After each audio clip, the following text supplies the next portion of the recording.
exploiting us.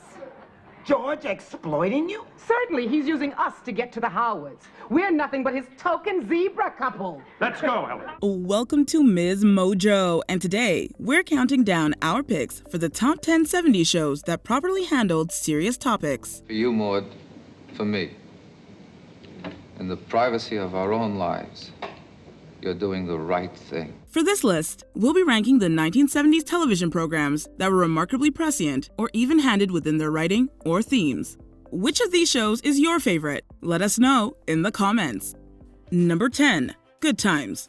Good Times came from the Norman Lear family tree of television spin-offs. This was a heritage rooted in great writing that was often unafraid to go to some dark places. We regret to inform you that your husband, James Evans, was... Specifically, many fans of Good Times will recall how matriarch Florida Evans had to deal with the death of her husband. The episode The Big Move Part 2 showcases how a grief-stricken Florida is processing the loss. But this wasn't the only time this show handled serious topics.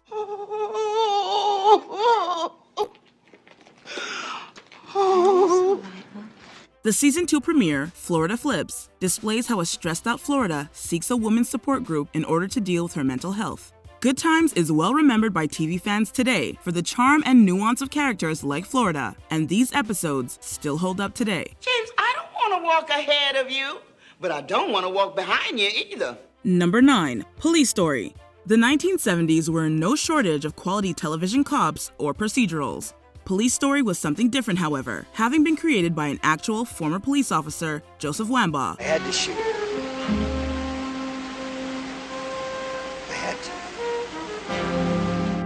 No, that's not quite true. Wambaugh's work can be seen within all kinds of excellent screenplays and teleplays of the decade, but Police Story brought realistic detective work to the small screen. The anthology format of Police Story allowed for new characters, stories, and topics to be discussed week to week. The investigation that we make is absolutely objective. You honestly believe that an investigation of policemen by other policemen can be absolutely objective? These included instances of police brutality and racism, as well as more personal stories that come from the perspective of someone who walked the beat. Police Story didn't have to rely on outlandish, gimmicky characters. It instead hung its creative hat on quality, compelling storytelling. And they say, what about those crazies going around that they're gonna off themselves some pigs? Aren't you scared? So you grin and you don't think about it too much. Number 8. Little House on the Prairie. Little House on the Prairie may, at first glance, seem like a wholesome family show. Mary, are you all right? Oh, yeah, my eyes are just a little tired. Well, you're about due for an eye examination. Oh, no need for that. I think it's just all the studying I've been doing. And it is that. However, this small screen adaptation of Laura Ingalls Wilder's series of novels also wasn't afraid to get downright dark. Episodes such as I'll Be Waving As You Drive Away earned Little House an Emmy nomination. It feels that you're gradually going to lose your sight. It dealt with Melissa Sue Anderson's character going blind as a result of scarlet fever. Elsewhere, the episode Sylvia explored the darkest depths of sexual assault and victim blaming. But there's a devil in you, same as the one that killed your ma. Don't say that, Pa. Please, I didn't do anything. You did, you had to. Through it all, however, Little House on the Prairie remained compelling television with a consistent narrative that kept audiences coming back. Number 7. The Jeffersons. The character of George Jefferson is beloved by fans today, primarily for his bluster and incorrigibly brash attitude. However, the Jeffersons also made sure to showcase their characters as multifaceted, such as the Christmas episode where George visits his childhood apartment. There you are! You'd better explain what you're doing up here, Buster, and you better start talking fast. The episode starts out with a typical sitcom misunderstanding, where Louise is suspicious of why George is sending money to an unknown Harlem address. We then find out that he's been acting as a secret benefactor for the family that's living there now, in an attempt to right the wrongs of his own troubled childhood. You know, sometimes we didn't have presents or tree or nothing. I mean, now you know how that makes a kid feel. I sure do. So I made a promise that if I ever made it big, there would never be no more bad Christmases in this apartment. Elsewhere, the Jeffersons also tackled topics like racism and the KKK with the episode Sorry, Wrong Meeting, and it did so with a steady comedic hand. I can't believe this. Oh, I told you this little guy is dynamite. You tell him, George. No. You listen to these guys because they are talking my language. Number 6. ABC After School Special.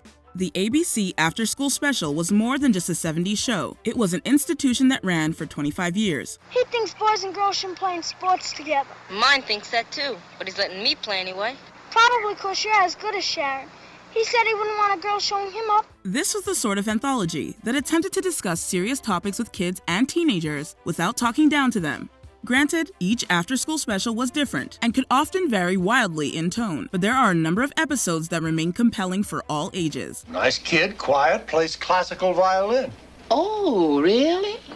Well, a Ziggy Sputnik lookalike is sitting outside in the lobby waiting for us to hire him as our daycare counselor. For every lovingly cheesy 80s episode, like The Day My Kid Went Punk, there's one like Which Mother Is Mine? That deals with the rights of birth parents versus adoptive guardians. Alex hasn't heard from that woman, not once, in 10 years, and now she's going to visit? Lila, there's nothing to worry about. We filed a petition for abandonment so that the rights of Alex's mother would be relinquished and Alex would be free to be adopted. This Daytime Emmy-winning series always intended to inform, educate, and entertain, and it achieved those aims in a big way. Number 5. MASH. There are few programs out there from the 70s or any decade that better embody the word dramedy than MASH. This makes up for the mistake they made when they drafted me in the first place. Suppose you call I-Corps and confirm it. Suppose we call I-Corps and they deny it. You're right. This calls for blind faith and fast feet. It's one of the most popular shows of all time, and it's easy to see why. It's been well documented how the series finale titled Goodbye, Farewell, and Amen dealt with some serious issues, like wartime PTSD. No, I'll tell you what I find upsetting is being in here. I want you to get me out of here. I don't care how you do it. You can put me on a plane, on a train, on a bus, on a slow boat to China. I'll go out on a mouse-drawn chariot. I don't care what. However, the show was always well-equipped to bounce the comedic beats with the realistic horrors of having a plot set during the Korean War. Take, for example, the episode when the airplane that's taking Lieutenant Colonel Henry Blake back home is shot down, leaving no survivors. Over the Sea of Japan. It's Bunyan. There were no survivors. Or the serious questions raised about ethics and partisan politics in the military. MASH could quite simply do it all. You expect me to believe that she knew nothing about Crichton's politics? Be assured, Williamson, Margaret's interest in a man is kindled by passion, not by politics. Number 4. Barney Miller. It doesn't seem unfair to say that Barney Miller walked in the 1970s, so shows like Brooklyn Nine-Nine could run in the modern day. Nine-Nine! This was a sitcom that rarely left the squad room, but it didn't really need to. Hey, Schaefer, you're getting careless, Harry. 65, collect your mana. 12 precincts, Sergeant Yamana. Barney Miller surrounded himself with memorable characters from a diverse set of cultural backgrounds, and it also didn't shy away from the less glamorous side of police work. Ramon, if I told you that if you gave me the gun, I would let you walk out of here like nothing happened, would you believe me? This was a show more likely to show routine paperwork than an exciting shootout. Yet, Barney Miller also dove headfirst into the aftermath of when such a shootout occurs. It's tragic, and it's those left alive, such as Sergeant Chano, who must deal with the repercussions of their actions. You would think after all this time, somebody would be able to make a decent cup of coffee. Sorry. Number 3. The Mary Tyler Moore Show. The Mary Tyler Moore Show was an absolute game changer when it debuted back in the 1970s. You would have to pay the man with 3 children more than the man with 2 children. And the married man more than the bachelor. And Mr. Grant, you don't do that. So what possible reason can you give me for not paying me at least as much as the man who had this job before me? The show was proud to be a forerunner with regards to women's liberation and broke down many barriers throughout its run. Mary Richards was a single, career-driven woman during an age when female characters on sitcoms were relegated to wife or mother stereotypes. I love you. I love you. So how come we're not happy about that? Instead, the Mary Tyler Moore Show discussed the wage gap, marital infidelity, body image issues, and more, yet never came across preachy or self-righteous. Instead, these were episodes lauded for their creative writing and inventive storylines. Ted already knows about this thing with you and Lars. You know what a big mouth Ted has. And what Ted doesn't tell, I will tell. And pretty soon it's going to be all over the station. And they're not going to think that that's a terrific image for the happy homemakers. The awards speak for themselves. The Mary Tyler Moore Show is an absolute classic. Number 2. Maude. The YouTube channel titled The Norman Lear Effect is dedicated to archiving the permeative influence of the producer's groundbreaking sitcoms. That's the only way to handle it. We're simply facing a situation, Walter, that neither of us can do anything about. Nobody's right, and nobody's wrong. Maude just has to be one of Lear's finest achievements, however, and that's saying something. B. Arthur was just a force of nature as the titular character, who was spun off from Lear's All in the Family. He's your proof that you're the big liberal, completely unbiased. Walter, are you actually inferring that I'm that shallow? Maude Finley's outspoken views on politics and social issues are matched only by the character's comedic timing. Meanwhile, the show also dealt with the occasional disillusionment and even unintentional prejudices that come along with such activism. Come on, Barry, you know I didn't mean that. Barry, you know me, I don't have a biased bone in my body. That's right.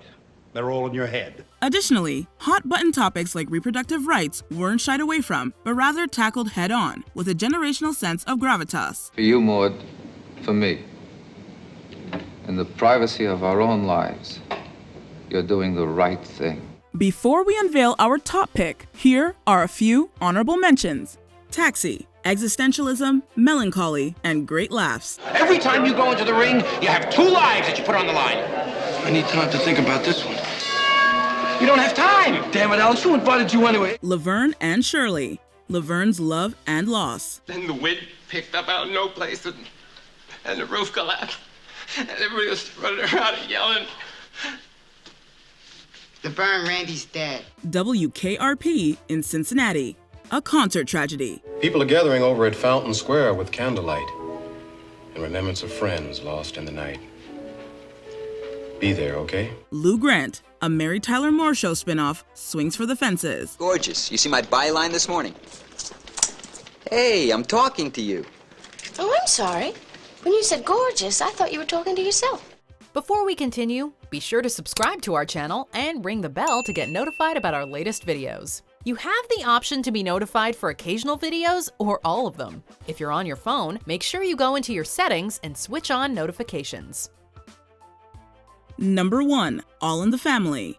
Ask any television viewer of a certain age what they know to be the most well-known series to tackle serious social commentary, and you'll probably find one consistent answer across the board. All in the Family. Got more freedom in the U.S. of A. than you got any place else in the world. This is the land of the free. You never hear of that? Mr. Bunker, for some of us, America is not free. Granted, the sequel series, Archie Bunker's Place, also had some amazing moments, but the OG show was something that felt once in a lifetime.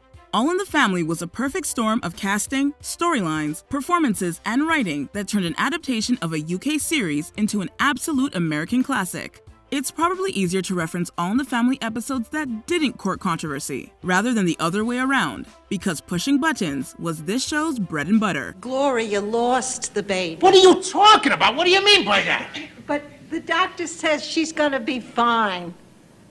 She lost the baby.